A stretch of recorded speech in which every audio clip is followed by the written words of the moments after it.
Check a mic, 1, 2, run it back. Fucking cool. Still mic'd up. Alright, we're back. The long-awaited for AkerBrand podcast.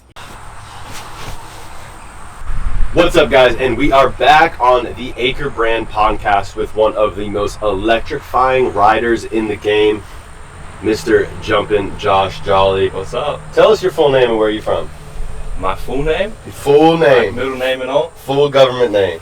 Joshua Wayne Jolly. Wayne? Yeah, Wayne is my dad's name. And yeah, I'm from Ballarat in Australia, about an hour away from Melbourne. Where is that? Ballarat. Ballarat. Yeah, Ballarat. I haven't heard that one yet, but it's an hour away from Melbourne. Melbourne.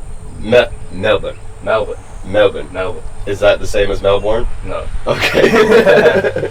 And Melbourne is your home track? Is that the track that you grew up riding? Ballarat. Oh, so there is a track Yeah, in there's Ballarat. a track in Ballarat. But yeah, I grew up riding it. My dad actually rebuilt it when I was younger because it was turned into dirt jumps. So it used to be BMX track, then it got turned into dirt jumps, and then when Dad started to come back racing, he got the council to give him a grant and help pay to rebuild the track. So he rebuilt it, and it's basically been the same ever since. So it's already starting to make sense. You're pretty much born on a racetrack that turned into dirt jumps and then back into a racetrack. Pretty much. That's funny. So you were pretty much born out the womb a badass rider doing backflips, or what? Oh, yeah. And you grew up, and your dad used to race, or he still races, and he Yeah. runs a track? Yeah, Dad still races. He doesn't run the track anymore. I mean, he runs a pump track in my backyard, but yeah, Dad still races. He used to race a long time ago, and then he quit BMX for a little while and went to race motorcycle racing, around the circuits, around the tracks. So he did road racing for a while, and then when I was born, he did one BMX race, and then we've been to every race since. You said you have a pump track in your backyard? Yeah. Like currently, today? Yeah. How long have you had that in your backyard? 3 years, probably. Oh, so not very long. So you couldn't have that growing up? No, not growing up. We moved houses. Mum and Dad built a house, and yeah, we had a bit more land and built a pump track, and then we've changed it 3 or 4 times, but yeah, now it's 2 straights, so we've got a ski ramp as a roll-in, and then we've got the first straight, second straight, and then I've got a trick jump, mulch jump, or just a tabletop to go back to the start. How old were you when you first got the name Jumpin' Josh Jolly? I think I was 5 or 6, because I was the only one jumping in my class, so yeah, I was 5, I was just... You were 5 ripping big doubles? Oh yeah. I believe it. And you got into racing through your dad, Yeah. obviously, and then you had a home track that was how far from your house? About 20 minutes. And about how often were you riding when you were a kid? I couldn't tell you. I don't remember. What was the riding scene like that you remember when you were a kid in your area? I don't really remember it being very big where I live, but I do remember all the pros, when we would go to Melbourne and race, watching all the pros growing up. I was like, man, I want to be like them. And everyone that was racing then was so huge to me, they were so good. And now, what are some names that you remember watching when you were young? I mean, the Turner brothers, Bodie and Wade Turner, Jake Ferns, when I would watch TV, or even sometimes in person, Sam Willoughby, Luke Medill, yeah, just a bunch of the Aussie guys. How old were you when you first did a backflip? 13. 13, okay. What was that process like of, obviously loving jumping growing up to then decide, I'm 13 years old and I want to try a backflip? I mean, we just went to a skate park that had a foam pit, and we were there for about an hour, and Dad's just do a backflip. Okay. and there was a foam pit out there? Yeah. Okay. Yeah, there's not one now, so that, when I went, that was one of the last sessions that they had the foam pit, so I had to do it. So I did a backflip. I think I did 2 or 3, and then coronavirus came and the skate park got shut down, and then when it opened back up, there was no foam pit because insurance was too high, so they just had their box, and I did backflip to the box. So you grew up pretty much riding everything, is that safe to say, or is there some things that you focused on a little bit more? Or? I mean, growing up, I was just full on race. I wanted my mom told me if I picked a sport, I was going to do that sport, and that was it. Just so. At what age did you pick that sport? 5 or 6. 5 or 6. Just pick BMX. I'm in it. I found out about the Olympics. I was like, I want to go to the Olympics. I want to win a gold medal. So focused everything on BMX. Just did BMX growing up, and then sort of around 13 years old when coronavirus started to come, I couldn't go to the BMX track, so I just went to skate park and trails, and yeah. How old were you when you first really became aware of the Olympics and realizing that is something that you wanted to pursue? I became aware when I was 5. 5 years old? Yeah, I watched the Olympics with Dad, and it was the biggest thing ever. It was the coolest thing ever. I want to go there. Ever since, every year, I've just tried to figure out which Olympics I could go to and just made that my goal. Do you remember what Olympics you first watched? Was that London or? I think so. Yeah. Well, I would have watched it back because I was born in 2006. So yeah, actually. Wait, because the first one was 2004. No, 8. 08 was the first. Oh yeah, 08 was China. Hopefully, leave it in the comments below. I know we're London gonna was get 12. Yeah. Yeah. Okay. Okay. London was 12. So, Brazil was 16. So China was 08. Yeah. Yeah. So I would have watched 08. I would have watched that back. Yeah. I was only 2, but then 2012 I would have watched live, and that's when I was like, I want to go there. Yeah. Were there really specific riders that, not just in Australia, but just in general, riders that you like to watch growing up? I just like to watch everyone, to be honest. But there's no specific riders, even if they were Australian or out of Australia, that you really paid attention to growing up? I feel like Damn, he answered for me. Yeah, I don't know. I don't really remember if there was any certain riders that I would like to watch or anything, but yeah, I just wanted to watch everyone and just BMX in general. Tell me a bit about your amateur career. Did you pretty much start off winning all the races in Australia, or was it a bit of a struggle? As a kid, yes and no. When I was really young, probably not, but as I started to grow up. So it looks like we got a rooster in Yeah. in the interview as well. That's okay. Yeah, when I started to grow up and I learned what it felt like to win. I always wanted to win. Sort of 8 to 10 years old, I was sort of winning everything. I won my first national championship when I was 9 years old. So since then I was sort of winning everything, and then I was battling with Noah Elton, growing all the way up to 15 or 16. And yeah. How old were you when you began racing internationally? I went to World Champs when I was 7 in 2013. And where was that at? New Zealand. New Zealand. And then Belgium in 2015 I got world number 3. Okay. And then pretty much did every World Champs I could since then.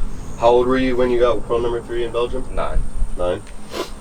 What were some of the instrumental key factors growing up in amateur in Australia that helped you become such a great rider you are today? Was it riding skate parks and dirt jumps, or what are some things that really set you apart?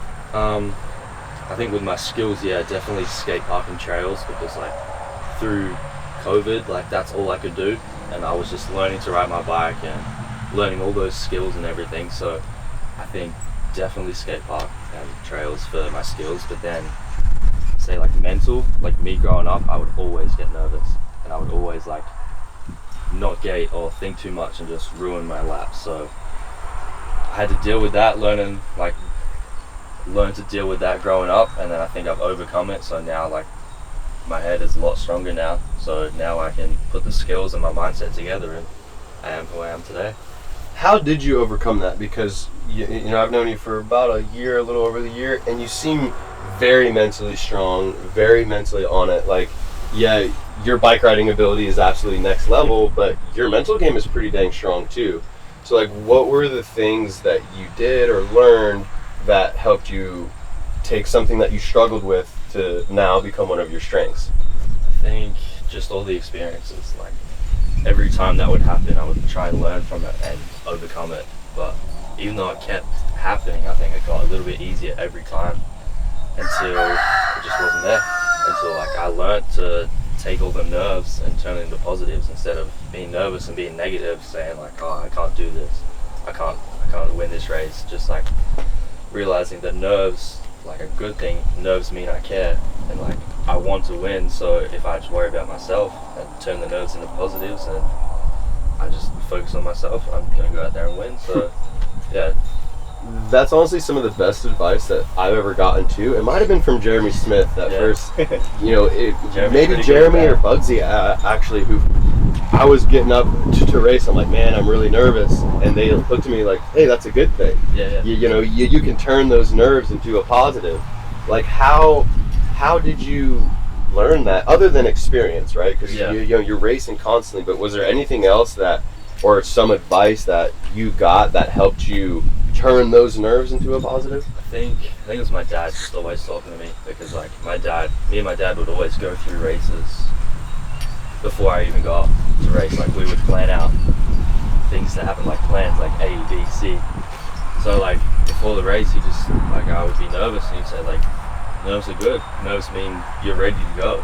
Yeah. So if you get nervous, like I realized that like if I was nervous, I was ready to go, and that was good. So yeah. Over the years, I just overcame it, and now when I get nervous, nerves aren't a bad thing. It just means that I want to go. I'm ready to go. It seems like your father had such a positive impact on you, not only as a racer, but as a person. Yeah. What are some other things that you gained from your father that has really helped you in your career? I don't know, really, just everything. Everything's from my dad. He always talked to me before racing, and sort of made me the person I am today. And he traveled around with me everywhere, but sort of everything I learned was from my dad. And Do you have any siblings? I have an older sister. Does she race, or did she ever race? Yeah, she used to race, but not anymore. She's in the cars now. She likes all the Japanese JDM stuff. Really? So That's cool. She's in the cars. So for all the kids out there who would love to have the skills and results that Joshua Jolly has today, what sort of advice would you give them, or things that you believe that really helped you that maybe some kids can gain from the insight? Anytime anyone asks me for advice, I just say have fun on your bike. Like my dad never forced me to do training or anything. Like he would say, you want to train? I'd say no. Okay. And then it was like on me, like if I wanted to train, I would train. So I think advice for the parents, don't ever force your kids to do anything, because it just makes them not want to do it. Like if you get forced to ride your bike, you don't want to ride your bike, right? So that's some advice to parents, like don't make your kids do anything. If they want to do it, they'll do it, and it'll just make them love it even more. And then for kids, like have fun while you're doing it, because if you have fun, it makes you want to do it more. And like ride skate parks, ride trails, like race BMX, like do everything, because that just improves your skills so much more than just focusing on one thing. And you just gotta have fun with it. At what point did you decide that you wanted to start training and putting in more effort than just having fun on your bike? I think it was sort of when, like as a kid, I was sort of winning, and then everyone sort of started to become faster and faster, and it was like a bit more of a struggle to win. And then I came to America, and I wasn't winning, so I was like, damn, I gotta get on it. So it was sort of 2 years ago, I guess, I really focused on training, and then in those 2 years I built up and I won a world championship.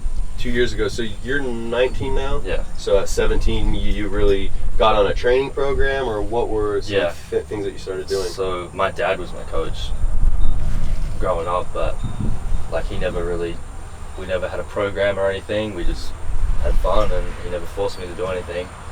So when I came to America, Justin White, he helped me from Glasgow Worlds to Rock Hill Worlds, which was a year. So we had a year together, and we just put our heads down and grinded till we won a world championship. And So when you were like 7, 8, 9, 10 to 12,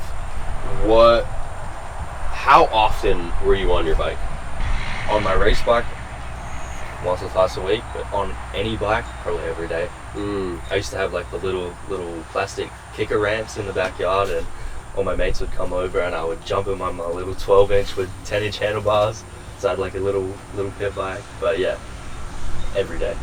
Did you go to a regular school or were you homeschooled? Just regular school. And tell me a little bit about your first trips coming to America, because I remember, I think you were maybe 16, 17, you were riding for Throwdown, right?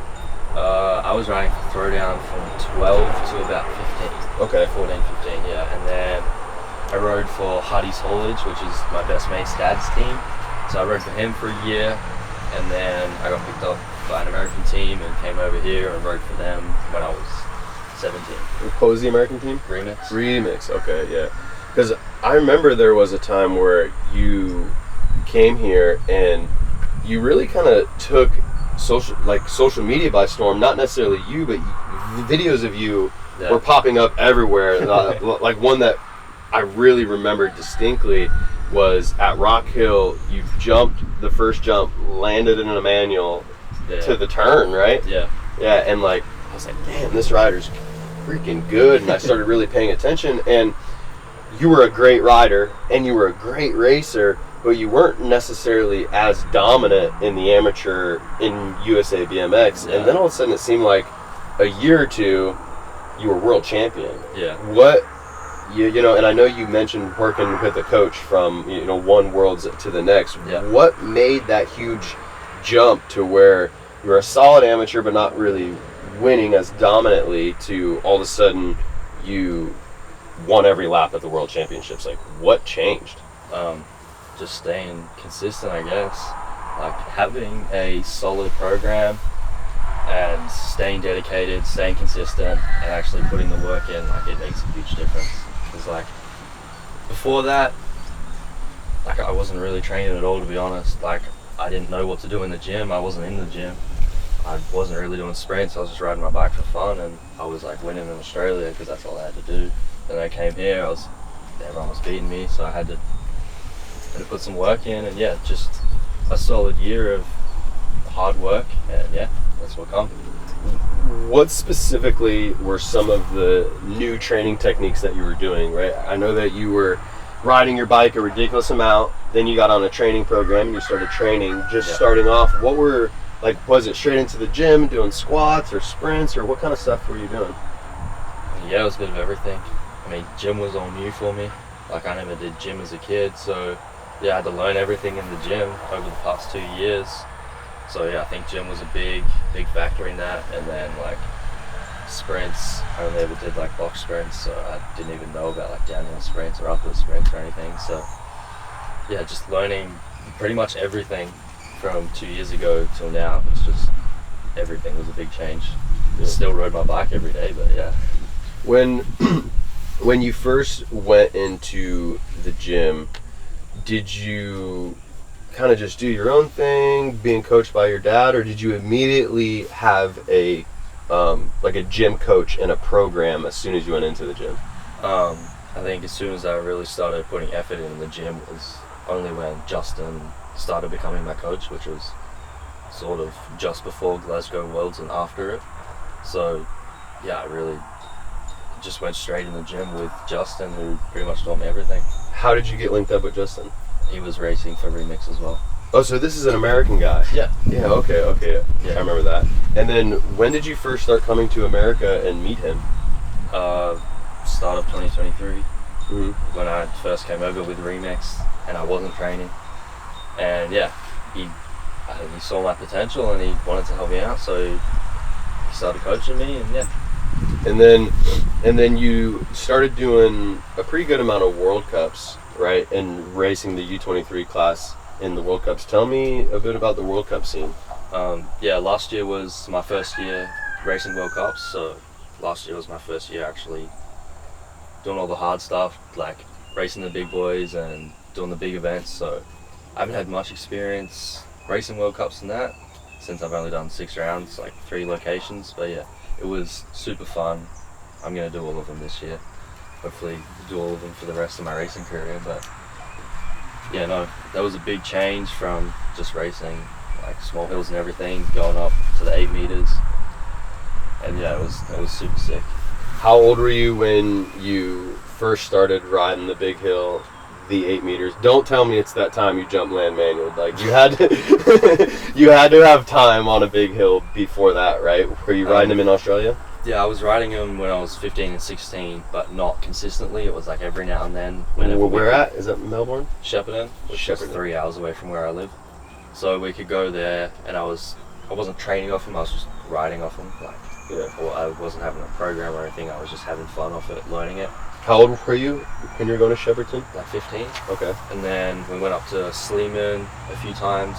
I did some up there, but I was never really confident off the big hill. And then start of 2023 at Oldsmar was my first race off an 8 meter hill.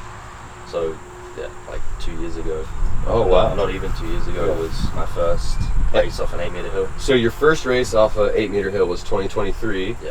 And then you started racing World Cups the beginning of 2024, correct? Yeah. Okay, and then how did you do at them? At the World Cups? Yeah. First round I got 5th in Not bad. U23 main. Round 2, which was day 2, I got 3rd. Crashed both days at Brisbane, and then I got another 3rd at Tulsa. I think I got a 7th as well or something, I don't know. Not really good, but yeah. What were some things that you learned or became quickly aware of after starting to race the big hill?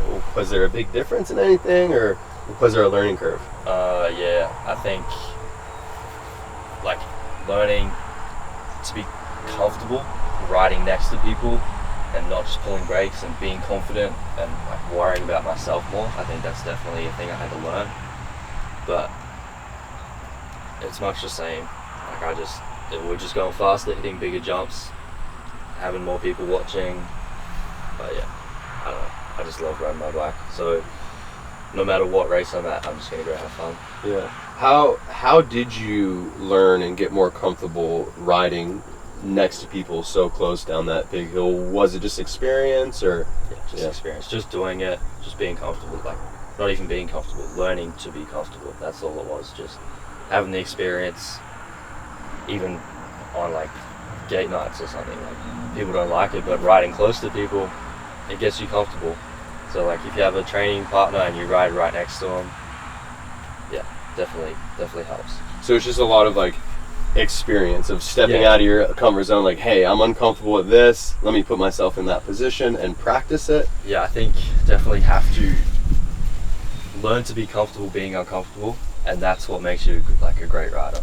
And how do you do that? Just by stepping yourself out of, like, forcing yourself out of the comfort zone? Yeah, doing it every session, scaring yourself every session, trying something new every session.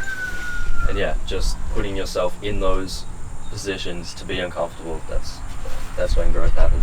How do you draw that line? Because, you know, BMX racing, there's a real risk to it. Yeah. Right? So you want to step out of your comfort zone to a point where you can grow and get better, but you also don't want to get hurt. Yeah.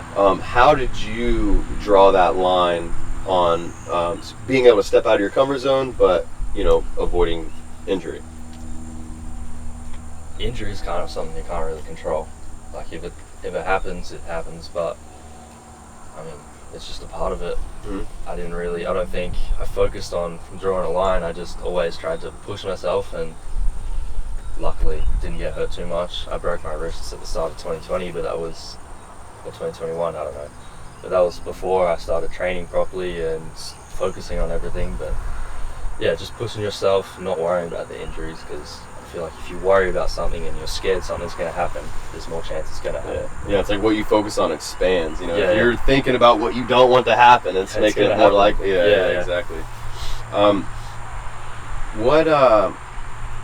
Tell me about the first time you came to AkerBrand. Like, how did you hear about us, or how did you link up with AkerBrand? Tell us a little bit about that story. I always saw the posts on Instagram, and like it looked sick. I always saw Ethan here, because I followed Ethan, and he was always riding the track, doing sick lines.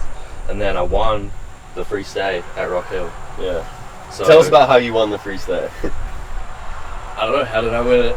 Oh, that was me, wasn't it? Yeah. So it was the Rock Hill National, the year of the Worlds. Yeah. Right, and there was a junior men class, and we gave a 2-week free stay to the winner of Junior Men. Yeah. And you know, we knew who you are. Kind of sounds like you knew who we were a little bit, and we were stoked. And I think we just sent you a message saying, "Hey, you got your 2-week free stay. When do you want to use it?" And then when did you decide, like, "Hey, I'm gonna go down to AkerBrand Farms"? I think it was just when I won that. I was like, I didn't have any plans. Whenever I go somewhere, I don't have plans, so I just figure it out on the way. But yeah, I came here before World Champs, 2 weeks before World Champs, and had the time of my life doing backflips 3 days before World Champs. It was sick. So yeah, I loved it the first time, loved it the second time. Is this third time? Third or fourth, maybe. I don't know. Yeah. So I still want to go back. So you went to Tulsa, actually. Like, there was the Tulsa World Cup. Yeah. And then the World Championships was exactly 2 weeks after that, right? Because I'm pretty sure you stayed from Tulsa to the World Championships. I think it was Tulsa and then Houston the weekend after, and then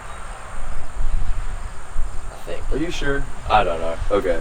Anyways, it was in the, like, there was a few races, but yeah, I was staying in Vegas with the O'Neills, and then I won the free stay, and then decided to come here so I could train with you guys, train with Jeremy, and ride the big hills.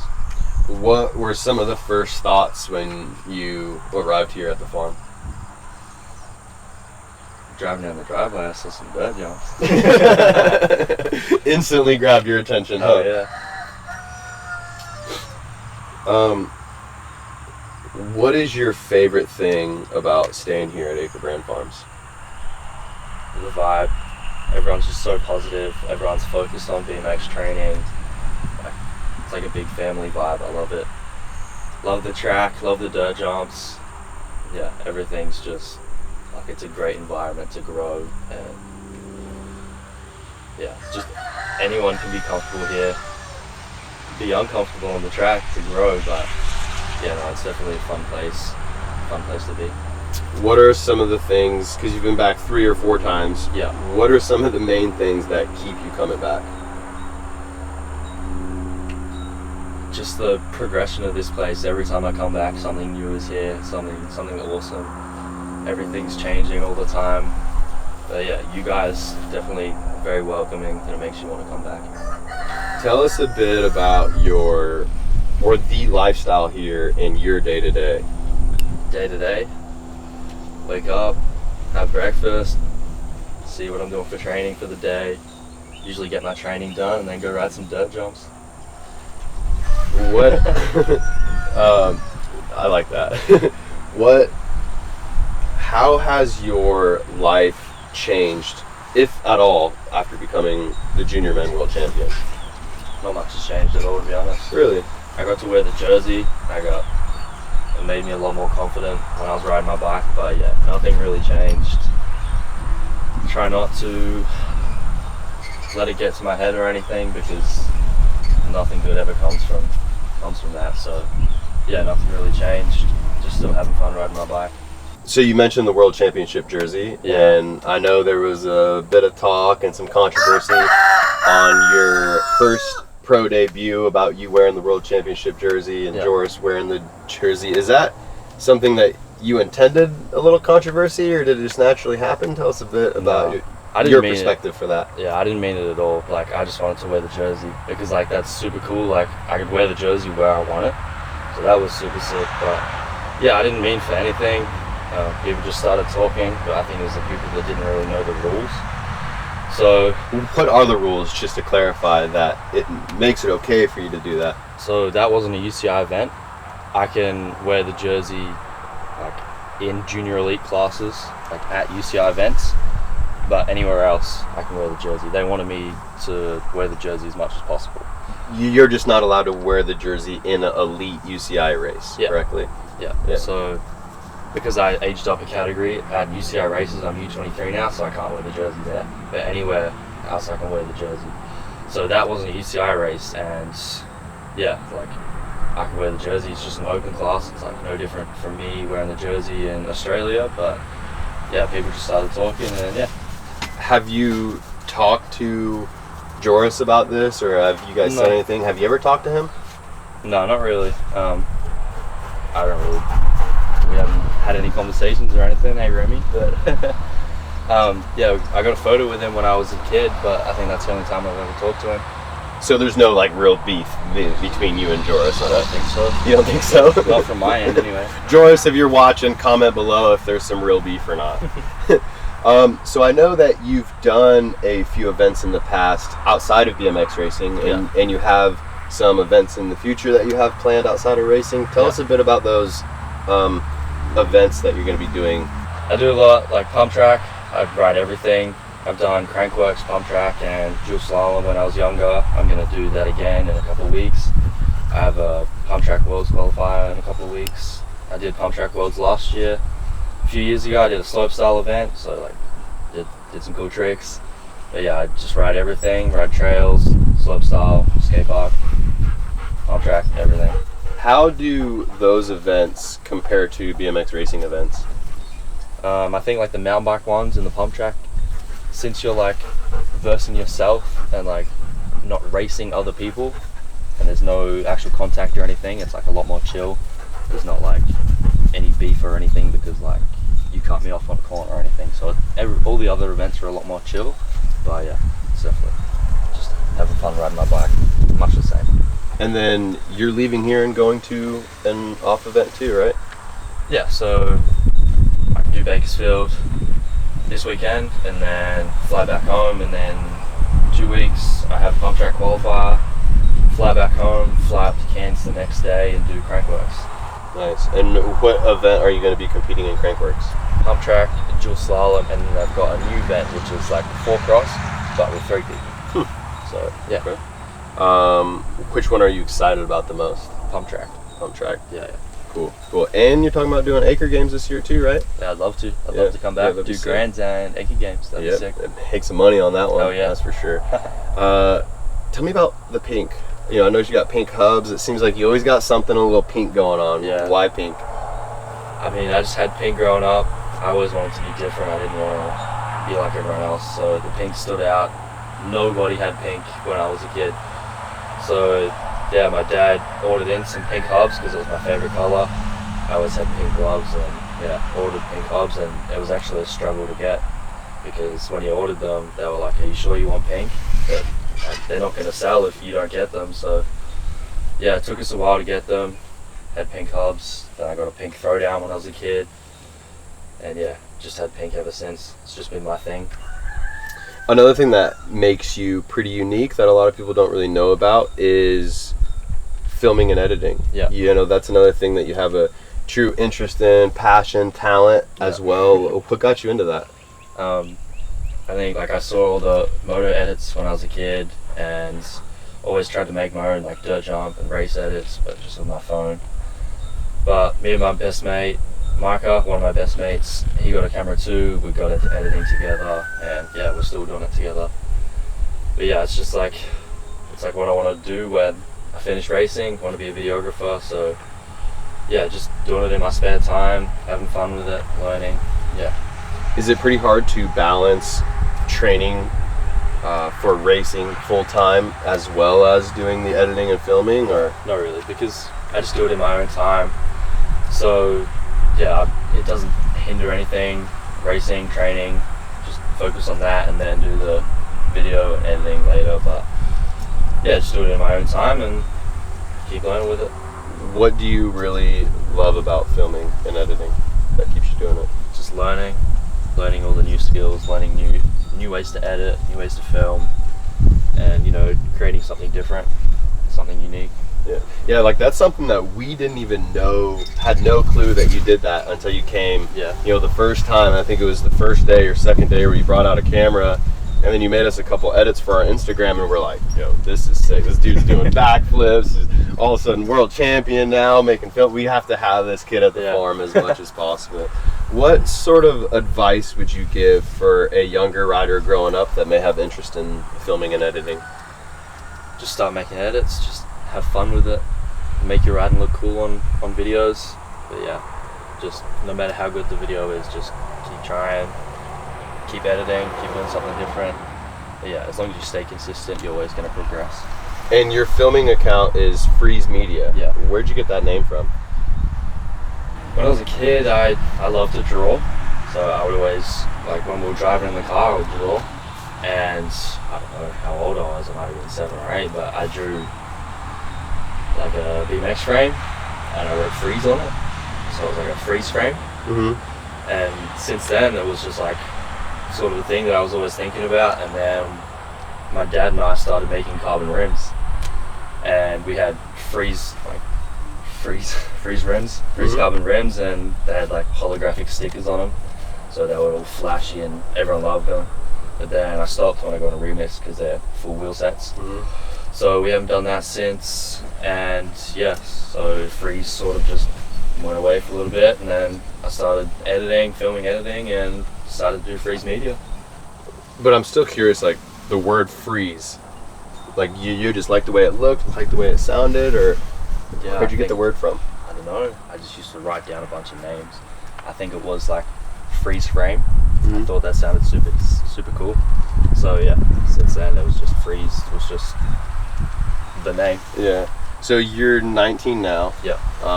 Let's try to think ahead in 10 years. Is that something that you do? Like, do you think in 10 years ahead, or where do you see yourself in 10 years?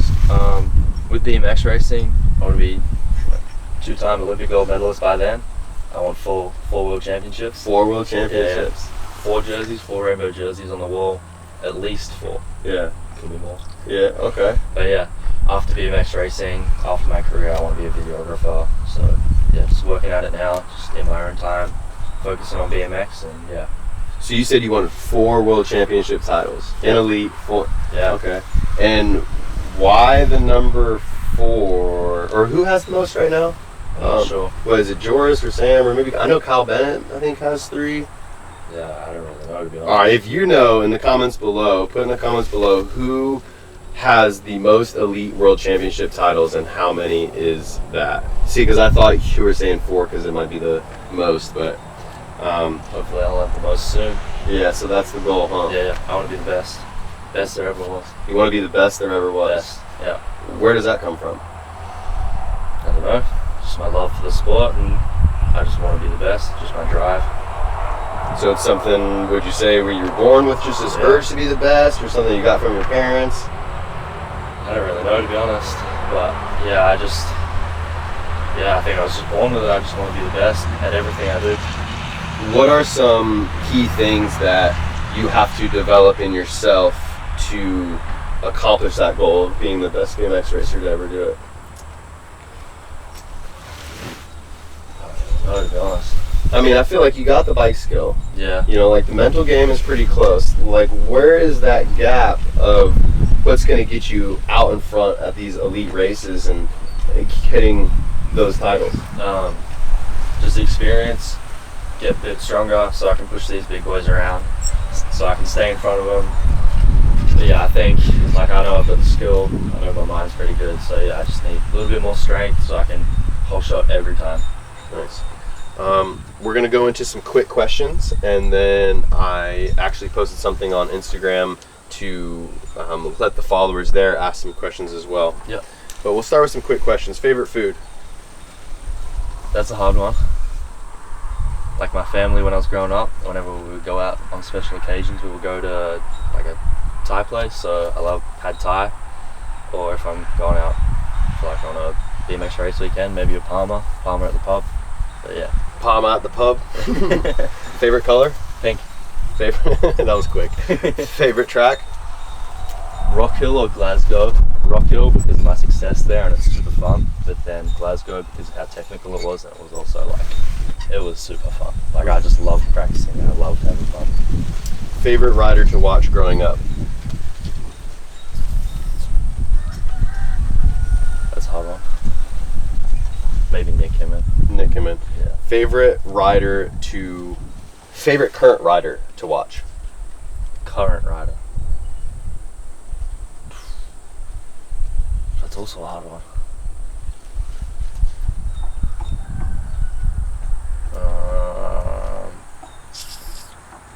Maybe Michael Bias. Really? Okay. Yeah, he's got some pretty sick lines. Favorite rider to ride with? To ride with. Damn, these are hard. Oh.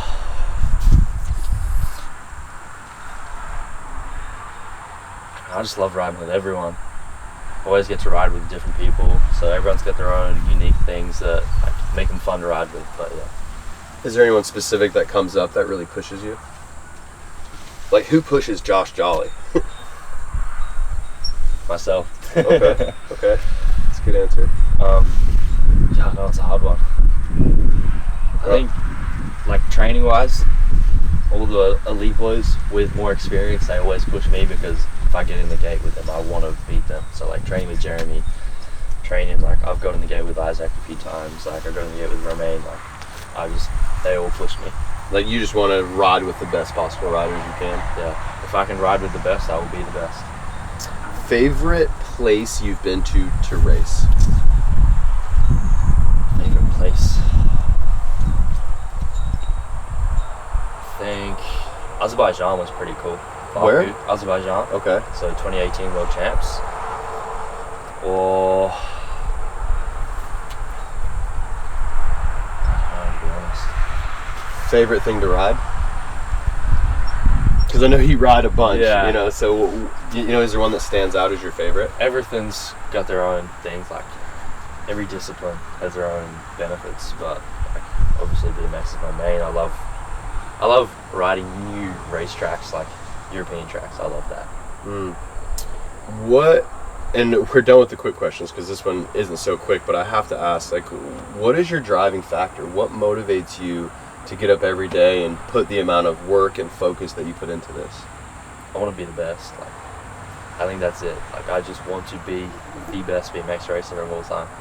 I love that. Just try and be the best version of myself and focus on myself, and yeah, I think if I do that, I will be the best. Okay.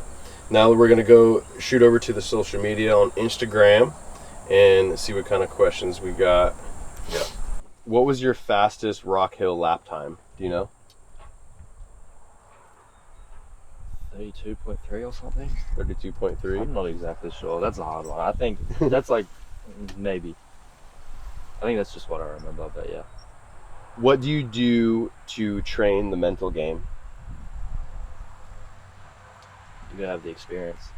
So you gotta put yourself in the situations where you feel like you're struggling, and then you push through it. That's where you. But you have no like practice or like part in your training where you're specifically setting a time to train the mental game, or is it just experience? Yeah, I don't think I've really ever focused on training my mind. It's just. Like no visualization or. Oh yeah, I always okay. visualize my laps before I go up and race. So I guess that is sort of training the mind before I even get on the gate. But yeah, there's no time outside of racing where I sit down and just be like, I've got to focus on my mind. Yeah. I feel like, I don't know. So what about like leading into the World Championships? Was there any? Because like, dude, you were mentally on it at Worlds. Like, Yeah. like cannot be messed with on that day, but also having a great time. Yeah, always. You know, like you were smiles all day, every lap. Did you do anything leading into that race to make sure that you were mentally on point? I know we did a lot of Wim Hof sessions out here on the track. I was doing Wim Hof in between each moto, to be honest, just to calm down. But yeah, I always listen to my music, just have fun, vibe around, keep smiling, keep positive. Stay positive. How long are you staying in the USA now? Not very long, How much more time you got left? like a week. A week. Oh, so you're going to Bakersfield and then home to Bakersfield, focused on some World Cup stuff like that. And then when do you plan on coming back? Not exactly sure.